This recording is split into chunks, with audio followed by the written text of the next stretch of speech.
antes de mais, boa tarde a todas as pessoas presentes nesta sala. O meu nome é Andréa. Para vocês poderem entender aquilo que eu vou falar sobre e o porquê de fazer este meu trabalho enquanto mediadora e também enquanto pessoa nesta criatura de bicéfala que é o Coletivo Faca, vou-vos explicar um bocadinho o que é que eu sou. Para lá de licenciada, para lá de pessoa com mestrado. O meu nome é Andréa Vanessa Carvalho Coutinho, e os meus pais adoraram dar-me nomes, só nomes compridos. Nascida em 86, nasci em Lisboa, nascida e criada em Lisboa, tenho raízes cabo-verdianas, a minha família é toda de Cabo Verde, ainda que o meu pai nunca tenha vivido em Cabo Verde.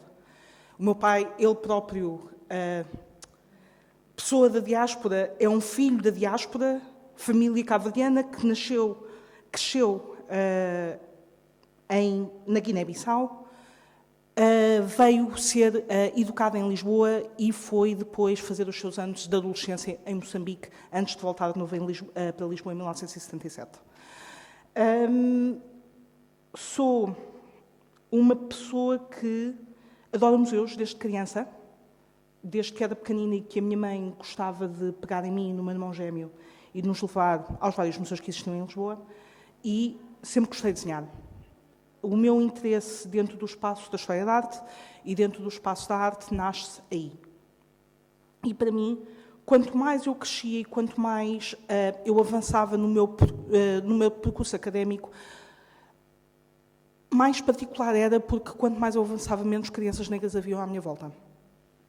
E cheguei à Faculdade de Belas Artes e num universo de sensivelmente 1.200 alunos eu era a única rapariga negra da faculdade. E é por isso que o Coletivo Faca também, eu sinto que também é por isso que o Coletivo Faca existe, é por isso que eu faço aquilo que faço. Pois sou um corpo a falar sobre história, a falar sobre história da arte, especificamente, dentro de espaços onde mulheres veem-se, mas não tanto, mulheres negras veem-se, mas não tanto, mulheres negras lésbicas veem-se, mas não tanto. Eu sou as três. E o que eu vos trago para falar toca, de certa forma, em duas coisas que aconteceram há não muito tempo.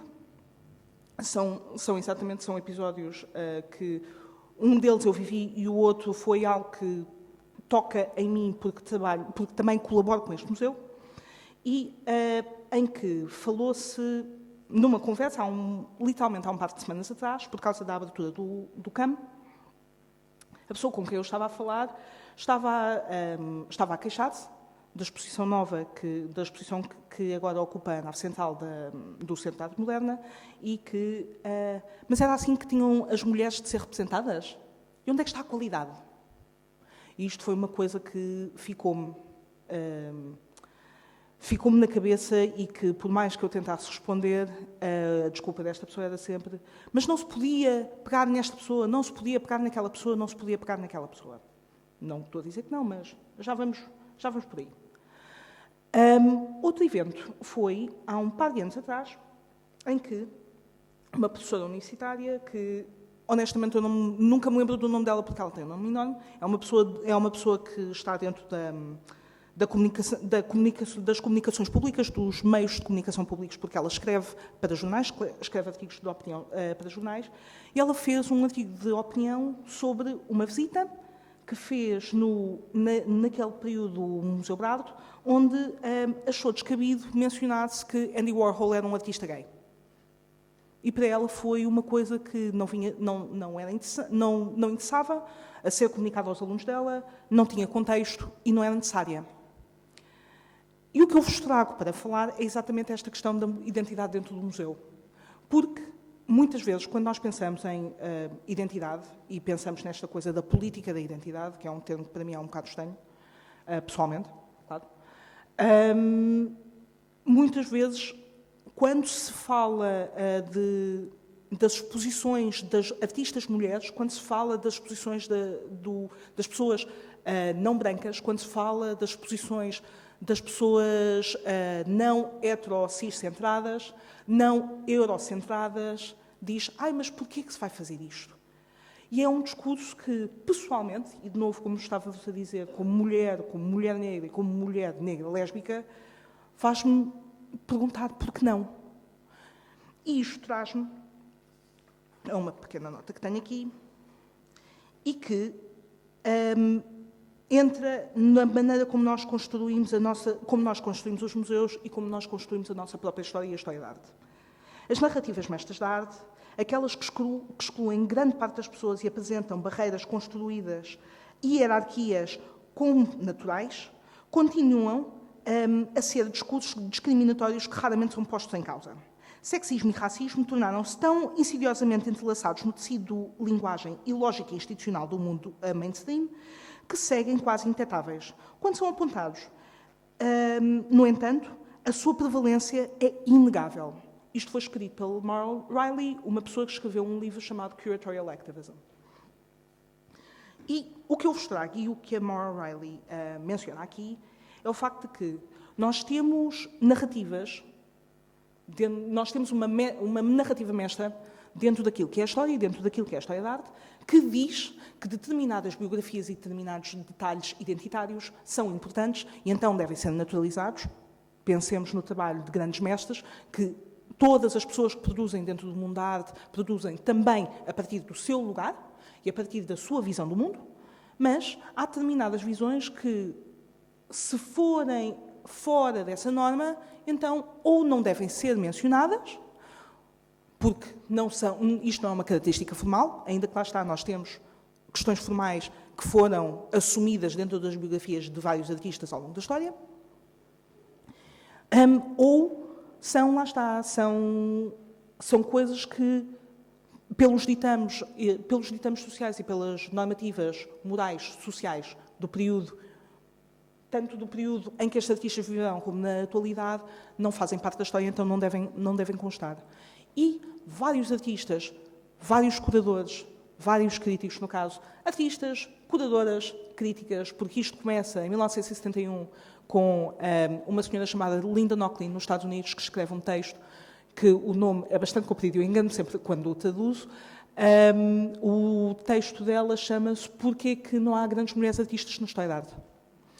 E que fala exatamente de um apagamento deliberado, não das mulheres artistas, porque elas sempre existiram, e não da sua vivência e das suas vivências e das suas biografias que são necessárias ao seu trabalho, mas o facto de que as mulheres, durante séculos e séculos, não eram vistas como artistas legítimas, como artistas de pleno direito. Então, não merecem espaço na história da arte.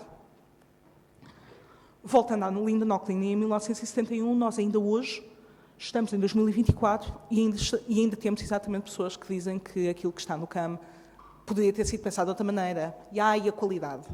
Muitas vezes, quando nós atribuímos características, qualidades formais a peças, essas peças e essas qualidades formais não podem estar aliadas de maneira nenhuma das próprias vivências dos próprios artistas, porque, de novo, e este exemplo a Maribel sabe, que me conhece bem, o Picasso pintou Guernica porque é Picasso. Ele era um socialista. Ele era uma pessoa que defendia o republicanismo espanhol. E aquela obra existe porque é ele a pintá-la e mais ninguém. Se ele pode pintá-la, então uma grada quilomba pode fazer o trabalho dela. Com isto dito,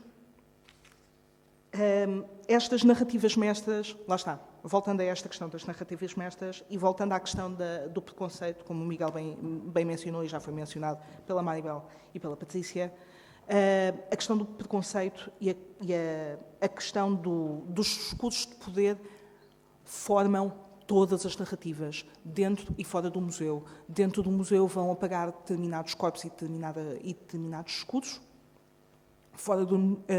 exercendo uma violência epistémica, um conhecimento que pode ser passado e que não é passado porque é conhecimento que supostamente não interessa, dentro das hierarquias de saberes e de poderes, é um conhecimento considerado inferior, são experiências que nunca são vistas como objetivas, são sempre vistas como subjetivas, e a subjetividade supostamente não conta.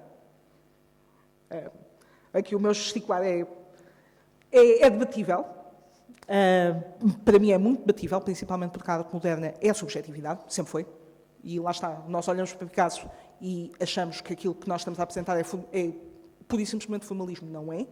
Tal como quando nós olhamos para uma Nan Goldin, ou quando nós olhamos para um Glenn Ligon, e lá está, estou a dar aqui nomes de artistas, desculpem, e são artistas que estão presentes em Portugal, são artistas internacionais, por exemplo, que estão presentes em Portugal em coleções portuguesas, em que a sua interioridade e a sua biografia é apresentada como o essencial do trabalho. É essencial, mas o seu trabalho também é formal, tal como o trabalho de Picasso é formal e subjetivo ao mesmo tempo. Mas nestas violências que se repetem, a violência no museu é repetida através destes gestos de apagamento total e que, quando são reclamados, aparecem pessoas a dizer: mas porquê que nós vamos trazer estes assuntos, à baila para dentro do Museu de Arte, quando o Museu de Arte fala de todos os contextos e fala sempre do mundo? Obrigada. E fora do museu, através de violências institucionais, através de violências interpessoais e através de violências como nós assistimos, infelizmente, esta semana, mais uma vez, porque o discurso é apagado, como a Patrícia bem mencionou, é apagado, é recalcado e é recalcado até ao momento em que se volta a repetir. A violência que, pessoalmente, para mim, é gratuita sobre corpos que estão para lá da norma. Corpos que nunca são assumidos como corpos cidadãos, corpos que nunca são assumidos como corpos dentro de uma identidade nacional, social, o que for, dentro desse espaço uníssono, ou que, não deveria ser uníssono, mas dentro desse espaço do balanço social. E com isto, para poder terminar, e acreditando que o espaço do diálogo é super importante para nós, então, criarmos, em vez de criarmos narrativas históricas únicas, podemos criar, de facto, narrativas múltiplas, e a história é uma autoestrada gigante, com vários carros a passar e com vários momentos de cruzamento e de interseção, porque as práticas devem sempre ser interseccionais. É tão importante nós estarmos aqui a discutir nesta sala como estamos lá fora, e é por isso que é o que é, felizmente e infelizmente, quando nós terminarmos as nossas apresentações, os nossos momentos de fala, eu irei para a manifestação contra a violência policial e pela vida de Odair Muniz, que infelizmente morreu, mais uma vez, às mãos do Estado português. Pronto. E é isto que eu queria dizer.